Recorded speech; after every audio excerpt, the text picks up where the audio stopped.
जय श्री कृष्ण। राधे राधे दोस्तों आज मैं आप लोगों को लड्डू गोपाल की एक ऐसी एकदम से चौंका देने वाली आश्चर्यजनक बिल्कुल सत्य लीला कथा सुनाऊंगी जिसे सुनकर आप सभी के होश उड़ जाएंगे। क्योंकि दोस्तों जब इस घटना के बारे में मैंने सुना था, मुझे इस बारे में पता चला था, तो मैं भी बिल्कुल ही हैरान थी। आप सब भी इस पूरी घटना को सुनने के बाद सोच में पड़ जाओगे कि क्या हमारे घर विराजित लड्डू गोपाल ऐसा भी कर सकते हैं।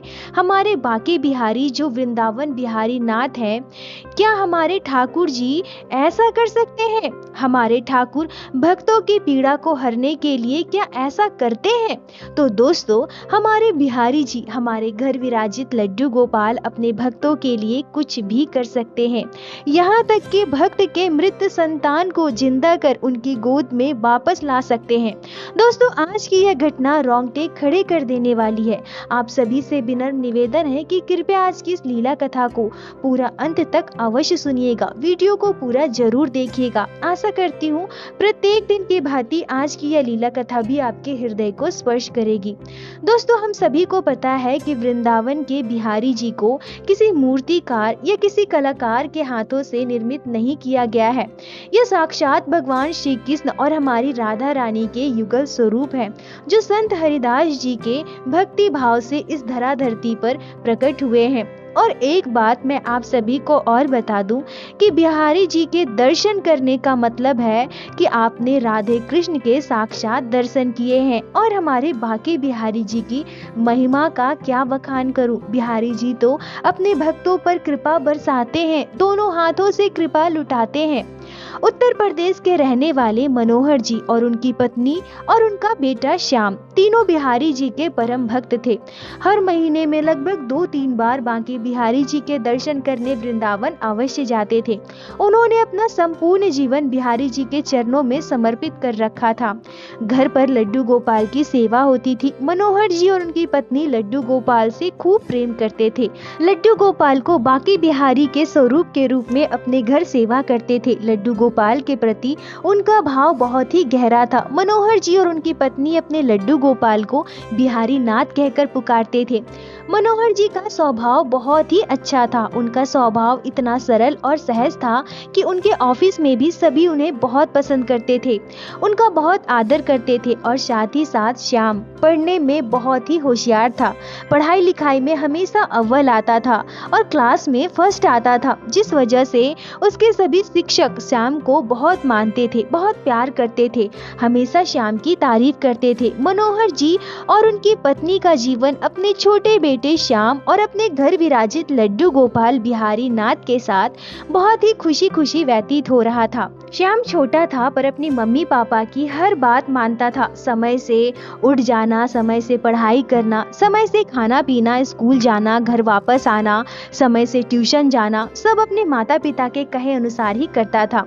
ऑफिस के काम की वजह से मनोहर जी अपने बेटे को ज्यादा समय नहीं दे पाते थे, परंतु रविवार के दिन मनोहर जी अपने बेटे को लेकर ग्राउंड में खेलने जाया करते थे। क्योंकि पूरे एक सप्ताह तक मनोहर जी अपने बेटे को समय नहीं दे पाते थे, इसीलिए रविवार का पूरा दिन अपने बेटे के साथ खेलने में, घूमने में व्यतीत करते थे। और श्याम भी पूरा सप्ताह रविवार का इंतजार करता था कि कब रविवार आए और मैं अपने पापा के साथ ग्राउंड में खेलने जाऊं, उनके साथ घूमने जाऊं, खूब मस्ती करूं।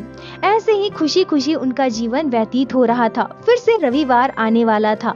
श्याम रविवार का इंतजार कर रहा था। तभी रविवार के दिन श्याम अपने पापा से कहता है कि पापा चलिए हम ग्राउंड में खेलने नहीं जाएंगे क्या। तभी मनोहर जी अपने बेटे श्याम से कहते हैं कि बेटा आज मुझे ऑफिस का बहुत जरूरी काम है, मुझे वो करना ही पड़ेगा। आज मैं तुम्हारे साथ खेलने नहीं जा पाऊंगा। तुम उदास मत होना और इधर उधर मत जाना, यही नजदीक में ही खेलो और बिल्कुल दुखी मत होना। आने वाले रविवार को मैं तुम्हारे साथ जरूर खेलने जाऊंगा। यह कहकर मनोहर जी अपने ऑफिस के काम में व्यस्त हो जाते हैं। इधर श्याम का मन उदास हो जाता है। पूरे सप्ताह में एक दिन मिलता है रविवार, जब वो अपने पापा के साथ समय व्यतीत करता है, उनके साथ खेलता है, घूमता फिरता है। पर आज रविवार वाले दिन उसके पापा व्यस्त हैं, उसके साथ खेलने नहीं जा पाएंगे। यह सोच सोच कर श्याम बहुत उदास हो गया और वो ग्राउंड की तरफ तरफ खेलने ना जाकर यमुना तट की तरफ खेलने निकल गया। यमुना के किनारे श्याम अपने पापा के साथ बिताए समय को याद करते हुए दुखी मन से जा रहा था। तभी अचानक से उसका पैर फिसल जाता है और वो जाकर यमुना में गिर जाता है, नदी में डूब जाता है। इधर जब शाम हो गई तो मनोहर लाल जी और उनकी पत्नी को अपने बेटे की चिंता होने लगी। अंधेरा होने को आया, श्याम अभी तक घर वापस नहीं आया है। ऐसा तो पहले कभी भी श्याम ने नहीं किया, वो तो समय पर हर एक काम करता था, फिर आज वो कहाँ रह गया। ये सोच सोचकर मनोहर जी और उनकी पत्नी बहुत परेशान हो रहे थे। मनोहर जी और उनकी पत्नी यहाँ वहाँ हर जगह अपने बेटे श्याम को ढूंढते हैं, यहाँ तक कि दोनों ग्राउंड में भी श्याम को ढूंढने जाते हैं, पर तब तक ग्राउंड पूरी तरह से खाली हो चुका था, वहाँ कोई भी नहीं था। पर श्याम का उन्हें कोई पता नहीं चला। मनोहर जी श्याम के दोस्तों के घर पर फोन भी करते हैं, पर सबने फोन पर जो बात बताई उसे सुनकर दोनों पति पत्नी एकदम से दंग रह गए। श्याम के दोस्तों ने बताया कि आज तो श्याम ग्राउंड में खेलने ही नहीं आया। अब शाम से रात हो गई, अब भी श्याम का कोई पता नहीं था। दोनों पति पत्नी एकदम से परेशान हो गए थे। श्याम आखिर कहाँ गया? वो खेलने गया था तो अभी तक वापस क्यों नहीं आया?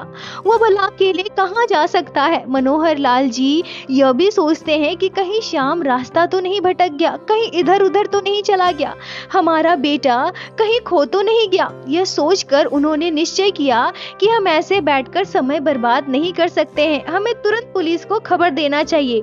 अगर श्याम कहीं इधर उधर भटक गया होगा, चला गया होगा, तो जल्द से जल्द पुलिस उसे ढूंढ निकालेगी। यह सोचकर दोनों पति पत्नी पुलिस स्टेशन जाते हैं और अपने बेटे श्याम की गुमशुदगी की रिपोर्ट लिखवाते हैं। श्याम की गुमशुदगी का रिपोर्ट पाकर पुलिस भी श्याम को ढूंढने में लग जाती है, पर बहुत चेष्टा के बाद भी, बहुत ढूंढने के बाद भी पुलिस श्याम को नहीं ढूंढ पाती है। इधर जितने दिन बीत रहे थे, मनोहर जी और उनकी पत्नी का हिम्मत टूटता जा रहा था। उन दोनों की जिंदगी बद से बदतर हो रही थी। अपने इकलौते बेटे श्याम को खोकर उन दोनों को बिल्कुल भी होश नहीं था। अपने बेटे को खोने के गम से श्याम की मम्मी बीमार पड़ गई। दिन ब दिन उनकी स्थिति और भी खराब होती जा रही थी। दोनों पति पत्नी का जीवन बिल्कुल नर्क सा हो गया था। पुलिस स्टेशन से भी श्याम का कोई पता नहीं चल रहा था। हजार कोशिशों के बाद भी पुलिस श्याम को ढूंढ नहीं पा रही थी।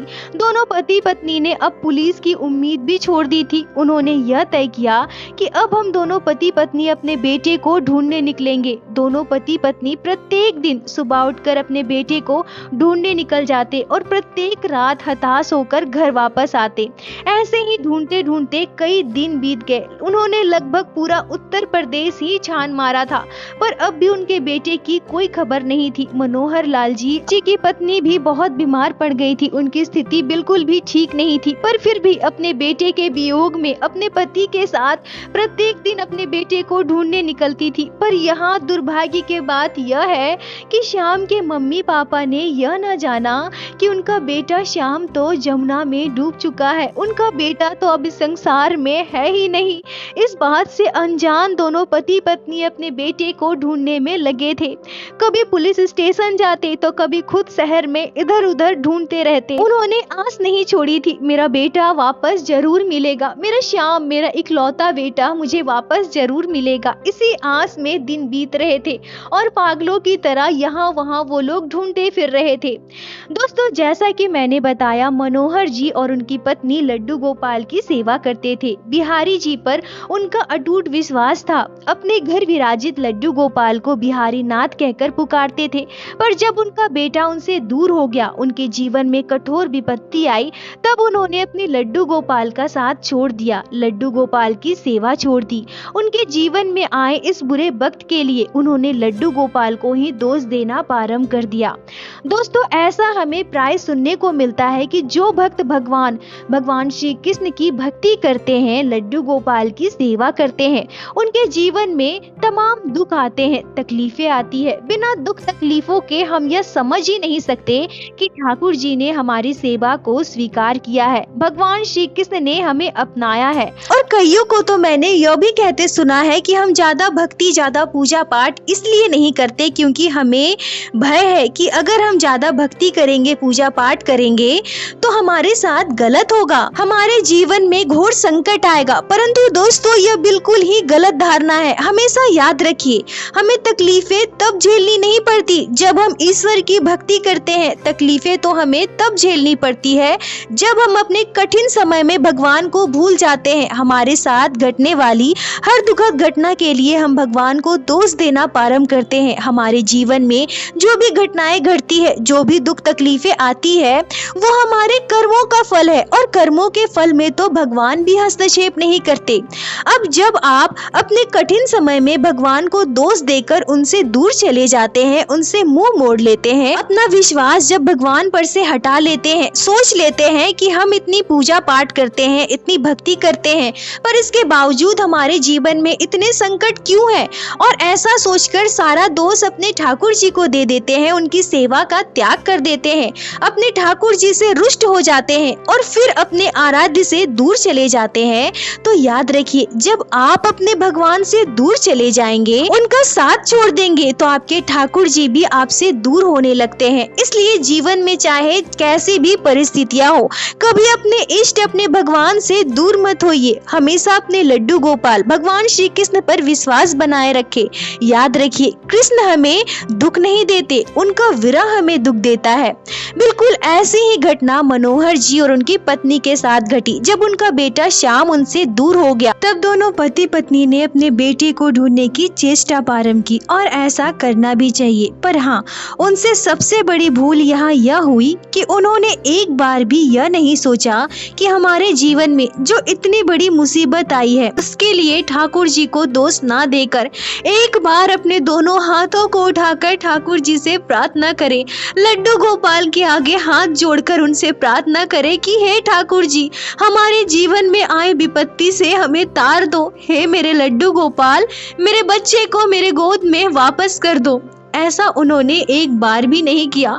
बार बार उनके मन में बस यही विचार आता था कि हम ठाकुर जी की इतनी सेवा करते हैं, लड्डू गोपाल से इतना प्रेम करते हैं, बिहारी जी के मंदिर हर महीने 3 से 4 बार दर्शन के लिए जाते हैं, पर फिर भी भगवान ने हमारे साथ ऐसा क्यों किया, क्यों हमारे बच्चे को हमसे दूर कर दिया। पर दोस्तों, जब सारे दरवाजे बंद हो जाते हैं, जब सारी उम्मीदें खत्म हो जाती है, जब सारी चेष्टाएं करने के बाद भी हम मुसीबत से बाहर नहीं आ पाते, तब हमें बस एक ही रास्ता नजर आता है, और वो है कृष्ण की गली। हमें हमारे भगवान श्री कृष्ण, हमारे ठाकुर जी दिखाई देते हैं। और अब मनोहर जी और उनकी पत्नी ने भी ऐसा ही किया। जब उनके सारे रास्ते बंद हो गए, हर तरफ से जहां उन्हें हताशा मिली, तब उन्होंने अपने लड्डू गोपाल को याद किया। उन्हें उस समय अपने लड्डू गोपाल की याद आती है। मनोहर जी और उनकी पत्नी अपने लड्डू गोपाल को गोद में उठाते हैं। आज महीनों बाद उन दोनों पति पत्नी ने लड्डू गोपाल को गोद में लिया था और बाल गोपाल को गले से लगाकर खूब रोते हैं। अगले ही दिन सुबह उठकर दोनों पति पत्नी अपने लड्डू गोपाल के साथ बिहारी जी के मंदिर पहुंचते हैं और बिहारी जी के आगे अरदास लगाते हैं। अपने बेटे को वापस पाने के लिए बिहारी जी से प्रार्थना करते हैं। हाथ जोड़कर नतमस्तक होकर बिहारी जी से प्रार्थना करते हैं कि हे बिहारी जी, हमारे बेटे को हमें वापस कर दो। हे बिहारी नाथ, हमारा श्याम हमें लौटा दो। जिस बिहारी जी को उन्होंने अपना जीवन सौंप दिया था, आज जब उन पर इतनी बड़ी मुसीबत आई तो उन्होंने सारा दोष बिहारी जी को देना प्रारंभ कर दिया। वो अपने बिहारी जी को ही भूल गए थे। जिस श्याम सुंदर लड्डू गोपाल को दोनों पति पत्नी अपने प्राणों से बढ़कर प्रेम करते थे, आज दुख की घड़ी में वो अपने लड्डू गोपाल को ही भूल गए थे। पर वो कहते हैं ना, जब सारे दरवाजे बंद हो तो भगवान का दरवाजा खटखटाना चाहिए। वही हमें उस दुख से, उस मुसीबत से बाहर निकाल सकते हैं, हमारी विपत्ति को हर सकते हैं। और ठीक ऐसा ही मनोहर लाल जी और उनकी पत्नी ने किया था। उनके आगे सारे दरवाजे बंद हो गए। जब वो हालात से हार गए, तब बिहारी बिहारी जी के आगे अरदास लगाने अपने बेटे को वापस पाने के लिए मनोहर जी और उनकी पत्नी तब बिहारी जी के आगे अरदास लगाने लगे। अपने बेटे को वापस पाने के लिए मनोहर लाल की पत्नी रोते रोते बिहारी जी के आगे बेहोश हो गई और तभी उनका छोटा सा बेटा श्याम आकर अपनी माँ के माथे पर हाथ फेरता है और अपनी माँ को माँ कहकर पुकारने लगता है। अपने बेटे की आवाज कान में पड़ते ही मनोहर जी की पत्नी अपनी आंखें खोलती है और अपनी आंखों के सामने अपने बेटे श्याम को पाकर खुशी से दहाड़ मारकर रोने लगती है। खुशी के आंसू उनकी आंखों से छलक उठते हैं। मनोहर जी और उनकी पत्नी अपने बेटे को गले से लगाकर खूब रोते हैं। तभी दोनों पति पत्नी अपने बेटे श्याम से पूछते हैं कि बेटा तुम कहाँ थे, कहाँ चले गए थे, इतने दिनों तक तुम किनके साथ थे और अभी बिहारी जी के मंदिर तुम कैसे आ गए। तभी उनका बेटा जो बताता है उसे सुनकर दोनों पति पत्नी हैरान रह गए। उनका बेटा श्याम बड़े ही सरल शब्दों में अपने माता पिता को पूरी बात बताता है। कहता है कि उस दिन मैं यमुना किनारे चलते जा रहा था और तभी अचानक से मेरा पैर फिसल गया और मैं यमुना में गिर गया और उसके बाद मेरे साथ क्या हुआ, मैं कहाँ था, किस अवस्था में था, मुझे कुछ भी होश नहीं है। पर अभी जब मुझे होश आता है तब मैं अपने आप को बिहारी जी के मंदिर में पाता हूँ और अपना ज्ञान वापस पाते ही मैंने आपको और पापा दोनों को बिहारी जी के मंदिर में देखा। मैंने देखा कि आप रोते हुए बेहोश हो गए, इसलिए मैं दौड़ते हुए आपके पास आ गया। मैं उस दिन पानी में गिरने के बाद कहाँ गया था, मेरे साथ क्या हुआ था, मैं कैसे यहाँ पर आ गया, मैं सच कहता हूँ मुझे कुछ भी नहीं पता। कौन मुझे इस मंदिर में लेकर आया मुझे वो भी नहीं पता और इस मंदिर में बस आप दोनों ही मुझे दिखे, इसलिए मैं दौड़ते हुए आपके पास आ गया। दोस्तों, श्री बांके बिहारी और हमारे लड्डू गोपाल की कृपा से मनोहर लाल जी और उनकी पत्नी ने अपने बेटे श्याम को वापस पाया। उनका एकमात्र बेटा श्याम यमुना में डूबने के बाद भी इतने दिनों के बाद उनकी गोदी में वापस आया। यह कैसे हुआ, उस दिन क्या हुआ था, यह बिल्कुल रहस्यमय है और एकदम से चमत्कारी घटना है। दोस्तों, इस घटना पर आप लोगों के क्या विचार है? यमुना में डूबने के बाद इतने दिनों तक श्याम कहाँ रहा? वो बिहारी जी के मंदिर वापस कैसे आया? उस छोटे से बच्चे को बिहारी जी के मंदिर कौन लेकर आया? और इतने दिनों के दौरान श्याम के साथ क्या हुआ होगा? श्याम को कुछ भी याद क्यों नहीं है? इन सब पर आपके क्या विचार है, क्या राय है? कमेंट में जरूर बताएं। मुझे आप सभी के कमेंट का इंतजार रहता है और प्रत्येक दिन की भांति लीला कथा के अंत में मैं आप सभी भक्तों से हाथ जोड़कर प्रार्थना करूंगी। ठाकुर जी की भक्ति कीजिए, लड्डू गोपाल की सेवा कीजिए, नाम जाप कीजिए और एक बार मेरे साथ प्रेम से कहिए, बोलो बांके बिहारी लाल की जय, लड्डू गोपाल की जय, जय जय श्री राधे। दोस्तों, यदि आप लोगों को आज की यह लीला कथा अच्छी लगी हो, आपके हृदय को स्पर्श की हो, तो कृपया वीडियो को लाइक कर अपने दोस्तों के साथ शेयर अवश्य करें, जिससे बाकी भक्त भी लड्डू गोपाल की इस अद्भुत लीला कथा का श्रवण कर सके। और हमारे चैनल को सब्सक्राइब करें, जिससे प्रत्येक दिन आप लोग हमारे चैनल पे श्री बांके बिहारी श्री लड्डू गोपाल की अद्भुत लीला कथाएं श्रवण कर सके। दोस्तों, यदि आपके जीवन में घटी हो कोई भी चमत्कारी घटना या लड्डू गोपाल ने कभी भी की हो कोई भी लीला जिसे आप हमारे साथ शेयर करना चाहते हैं, तो कृपया हमें इंस्टाग्राम पे मैसेज करें। हम आपसे कांटेक्ट करेंगे और आपकी उस लीला कथा को हमारे चैनल पे बाकी सारे भक्तों के साथ शेयर अवश्य करेंगे।